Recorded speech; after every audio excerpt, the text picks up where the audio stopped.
বর্তমানে পৃথিবীতে সবচেয়ে সুখী মানুষ কে জানেন? কেডা আফা কেডা? যে খেলা বুঝে না। যেমন? যেমন আমি খেলা বুঝিও না, আমার কোনো ঝামেলাও হয় না। খেলা না বুঝলে আর না থাকলে তো কোনো ঝামেলা হওয়ার কথাই না আপা। আমার গই লই লই হইছে, কেডা দিল এটা দেখার সময় নাই।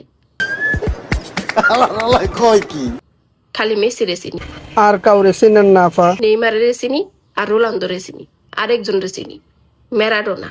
খেলার জগতে জাগো চিনে আর সবই তো চিনেন আপা। আর সবচেয়ে বড় সমস্যা হলো কোন দল না কোন দল সাপোর্ট করবো, পরে আবার সেটাই দোষ হবো। হারলে বলবো অন্য দলের সাথে জাদুটনা করছি, আবার জিতলেও বলবো জাদুটনা টাকা দিয়ে কাপ কিনে নিছি। তাইলে এখন আপা আপনি কি করাটা নিরাপদ মনে করতেছেন? আসতে নিরপেক্ষ থাকি, ওইটাই লাভ। বেশি কথা কইলে মানুষে পছন্দ করে না, এমনিতে আমার দোষ বেশি। বলেন আপা, শাওন আপার মতো অভিনয় কিন্তু আপনার সুন্দর হয়েছে। আপনিও কি শাওন আপার মতো ভালো হয়ে গেলেন নাকি? ভাই আর কত? হঠাৎ করে অভিনয় ছাইড়া দিলেন, অভিনয় কিন্তু চালিয়ে যেতে পারতেন। অভিনয় তো করতে চাই, কেউ নেয় না। অসল মাল আর কত চলবো আপা?